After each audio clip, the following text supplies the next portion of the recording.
Right now on Action News Live at midday, manhunt. The search is on for whoever opened fire on the Las Vegas Strip. We're live from the scene. Speaking up, for the first time, we're hearing from the family of that rapper killed in the shooting. We'll tell you what they're saying about their lost family member. And Blade Runner bail. New information on Oscar Pistorius. We've got the latest on his appearance in court today. Now we'll call it 11 o'clock right now, and it's just beautiful. Plenty of sunshine out there, 49 degrees. We'll talk about that in just a bit, guys. Thank you, Mike. Our top story, of course, manhunt. Authorities in 4 states looking for a murderer this midday after yesterday's deadly shooting on the Strip. Good morning again. I'm Casey Smith. And I'm Tina Patel. A fiery explosion rocks the Strip after a Range Rover pulls up to a Maserati and opens fire. The car goes careening into a taxi cab, killing the cab driver and his passenger.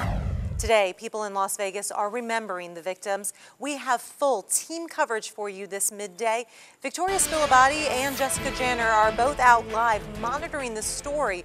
But before we get to them, let's send it over to Casey for a little bit of background. Okay, Tina, let's start with the people in the 2 vehicles and what might have started all the violence. Now, the Clark County coroner just confirmed Kenneth Wayne Cherry Jr., an aspiring rapper who called himself Kenny Clutch, was the man shot and killed in that Maserati. There was a passenger in the car who survived. We're told he's talking to police as they try and piece together the whole thing. Now, we also know it could have started with a fight at Aria. Victoria Spilabati now live on the Strip to help us piece that part of it together. Victoria. Well, Casey, the sheriff has said that this kind of violence won't be tolerated, and now they're looking for that shooter this morning. The search is continuing. We want to show you a picture of the car. We know they're combing several states looking for the people in that Range Rover or wherever they are now. What states are we talking about here? Well, Casey, yesterday the sheriff said neighboring states, so that includes California, Utah, and Arizona. They're also looking at surveillance video from all of these hotels around the Strip, trying to get a better look at those suspects and the car so they can track these people down. Casey. Okay, thank you very much. Victoria Spilabati reporting live from the Strip. Tina, let's go back to you. We have video of Kenny Clutch from his YouTube page. Take a look at this. Warriors, I done seen futures turn bright. No mistake, changed lives all in one night. Now on that page, he identifies himself as a Las Vegas-based rapper who has roots in the San Francisco Bay Area. Those who knew him say the man behind the gangster rapper image was actually very different. His father speaking out for the first time. This is something that you never really ever want to experience as a parent, to lose your child before. We are also hearing from his godmother, who is incensed at all the violence. I'm concerned with this black-on-black male crime. We have gone over the top with it, and I don't know what it's about, because for the most part, we should not be killing each other. This midday, we are also finding out more about the cab driver who died in the fiery crash. His fellow drivers are remembering him. Jessica Janner is live at Desert Cab. Jessica, what can you tell us about the tributes? Well, Tina, there has been an outpouring of support from the community, and more specifically from his fellow cab drivers here at Desert Cab Memorial Fund. We'll have that information for you when it's set up.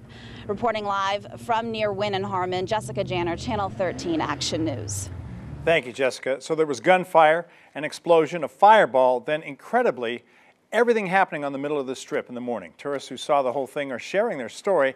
The few people who were nearby that early in the morning say it got their attention, but didn't think it was real at first. I thought it was fireworks. I said, look at this, it's a show.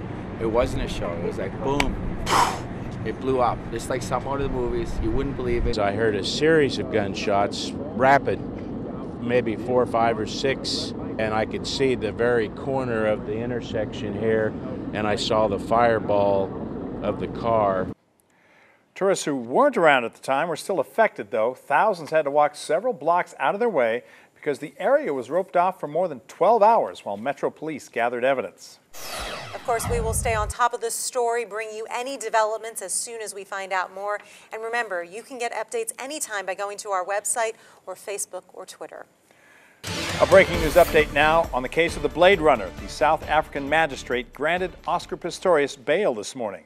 The prosecution argued the double amputee is a flight risk, and his description of what happened the night his girlfriend was shot and killed was improbable. Today's ruling was an early blow to their case. ABC News' Karen Travers has the latest. Oscar Pistorius' family and friends could not hold back their emotions. He now has to turn in his passports, he can't return to his home, and he is not allowed access to guns. Karen Travers, ABC News, Washington. Action News Midday just getting started. Up next, the teen accused in the murder of Jessica Ridgway gets his day in court. And a little 4-year-old girl from Oregon becoming a hero. We'll explain this. 11:09 is the time. We get a beautiful day out there. What about the weekend? Your forecast straight around the corner. This is Action News